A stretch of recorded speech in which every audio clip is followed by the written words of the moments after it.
We have the new moon at 20 degrees of Pisces happening on March 10th at 2 a.m. Pacific, which is 5 a.m. Eastern. Check your local time to see when this lunar event is occurring for you. There's only 10 days left of Pisces season, and so why not tie it all together with a fresh lunar cycle in the sign of the tethered fish? Of course, we always have that anytime a sign has a season when it comes down to the new and full moons. So this one is lining up just like the other ones have. Also, during this time, there's a Pisces stellium occurring. Saturn, the Sun, Moon, and Neptune are all in Pisces, making for a very potent experience. Energetically, this moon is rough around the edges. We've got some sweet spots, but we definitely have some uncomfortable spots as well. And for that reason, over the next 48 hours, the vibes in the graph are going to be somewhat mixed. Mostly, we have a bunch of mental energy peaking on the 10th, but lasting all the way to the 12th. This will intersect ambitious vibes.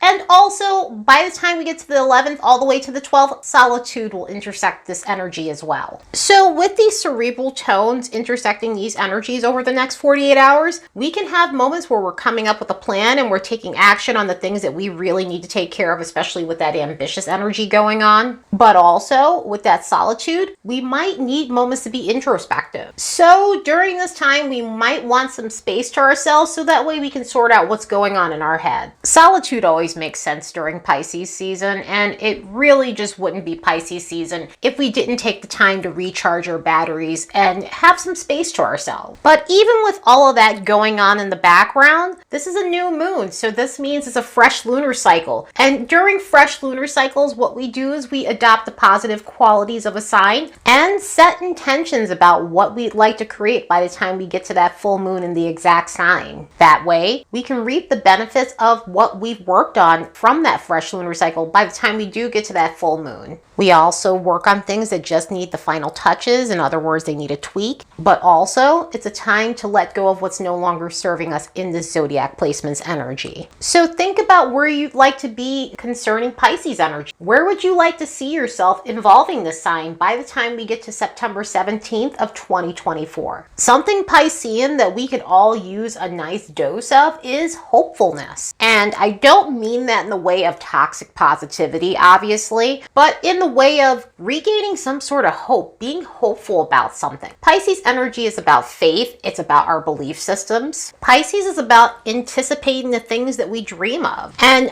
bringing a sense of magic into our lives. Sometimes we could use a little dose of that. As adults, we lose a lot of that due to life circumstances, stress, having to deal with obviously real life circumstances, jobs, things like that, and also situations that have kind of sucked the hope out of us. And for some people who spent a great deal of time just being pessimistic for a while, this may be a period where you're looking to turn that around. So this might be a time where you're wanting to work on black and white thinking. This may be a time where you're ready to be more idealistic. It can be a period where you're looking to believe in yourself again or have belief back in something or other. Sometimes being in this space is also great for breaking free from self-imposed constraints and eliminating things that limit you. Pisces is about no limits. It's where we lose our boundaries. And so if you've been in a period where you've been constrained for a while or something has been going on and there might have been some that triggered self-imposed limitations, this need for positive thinking may help you in terms of breaking free from constraints and lead to treating yourself with more care. Pisces energy helps us be more open, and sometimes this can translate into spirituality. Maybe this is a time where you're either wanting to reconnect with your spiritual side or you're wanting to start your journey in terms of becoming more spiritual, in terms of just connecting with your mystical side. So through this phase, do you want to connect more with your higher self? Are you looking to find materials that resonate with you spiritually? Are you wanting to learn how to pay more attention to your gut instinct or even comprehend your dream? This energy is excellent for a spiritual reboot or even, again, just starting a spiritual journey overall. And with the open nature of this energy and its ability to see the things that we can't see with the naked eye, the unquantifiable things that can't be explained with facts, it's excellent for experiencing psychic and other metaphysical growth and overall understanding of these these things. And because of this, it helps us connect with our imaginative side. It helps us unleash our creativity. For all those reasons mentioned prior, Piscean energy is excellent for getting into a flow state. And we need to hit those flow states for various different things, creativity being one of them. Oh, are you in a place where you're wanting to connect with your creative side? Meaning, are you talented when it comes down to music, which is something that's associated with Pisces? Poetry, writing, art, acting, photography, and other right brain activities that help you get into a flow state. So this could be a phase where you're looking to hone those abilities and really tighten them up. Coming back to spirituality, is this a time where you're needing something deeper when it comes down to your connections with other people? Are you hoping to gain relationships that have some sort of spiritual connection to them rather than surface level, rather than just connecting on just physicality? Obviously with platonic relationships, this can go that way as well,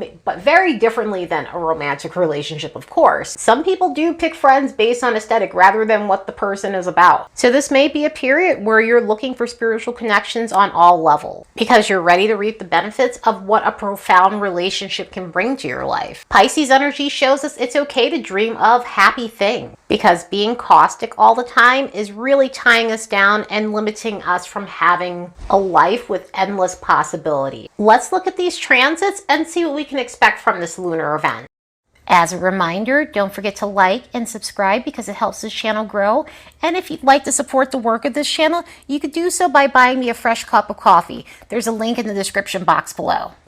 Because this is a sign that has dual rulership, we have two chart rulers. Jupiter is the ancient ruler of Pisces before the discovery of Neptune. And of course, the modern ruler, Neptune, will be associated with this lunar event as well. And interestingly, both Jupiter and Neptune are connected to each other, but in a complicated alignment. So both chart rulers are interacting with one another, and the alignment that goes on with this, it's mixed bag. Well, it's mostly problematic because of some of the stuff that comes with it. On the positive end, it can help us tap into our creativity. It can help us be more idealistic. It can help us dream really big about things. The problem with this energy is the lack of realism, and the impulsivity that comes with it could create moments where we're a little more careless than we need to be. And because we're throwing caution to the wind, we may have some mishaps as a result. Also, this tends to be very impairing, of course, with the carelessness, with judgment. It can really inflate avoidance in terms of not dealing with the problems that we really need to address. And that also leads to escapism and not dealing with your problems through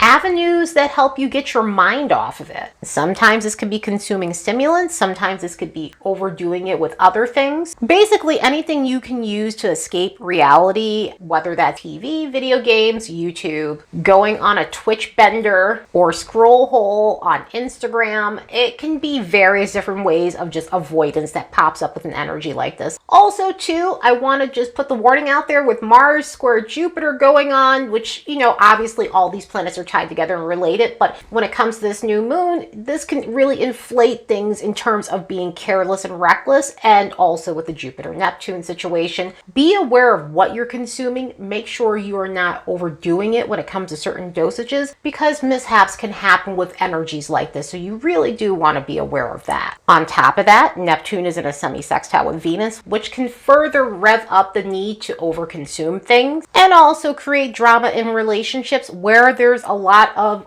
unrealistic expectations, but also deceptiveness, and other scenarios where we just don't accept truth. Neptune happens to be participating in that Pisces stellium. It's conjunct the sun and moon. So we will have a need to connect with our mystical side with an energy like this. Speaking of the sun and moon, the luminaries are connected to Mars and Saturn in a complicated way. Again, with the Mars situation, watch your impulsivity. It's a good idea to watch arrogance and overconfidence, and especially because Mars is in that square with Uranus and connected to the sun, we need to be aware of our daredevil side. We need to be aware of the side of us that likes to take big risks. This is the energy where we don't take big risks because they won't pay off. They may blow up in our faces. So it's something that we really want to be careful with. However, Uranus is connected in a sextile to the luminary. So hopefully this mitigates things, because generally an energy like this is really enthusiastic. It's invigorating. It really pumps us up in a good way. It can mark a time where we're breaking out of ruts and taking the right actions to get ourselves out of a stagnant period. At the same time, go as slow as possible with this type of energy. Not the Sun, Uranus, Moon situation, but all the Neptunian, Jupiterian energy and all the stuff that's going on with Mars and the way Mars is being affected this week. So yeah, this set of transits that we have going on during this lunation is a bit messy. Have as much fun as possible, of course, but stay grounded, be aware, and don't take risks that are unnecessary because, again, with energy like this, they don't really go in our favor. Signs that'll feel this lunar event more than others will be the mutable modality. Gemini, Virgo, Sagittarius, and Pisces between 20 to 29 degrees of these zodiac placements. So if you have planets and chart points in these signs, you'll feel this lunar event more than others. Anyway, I hope you all have the best new moon in Pisces ever. Later, and see you in the next episode.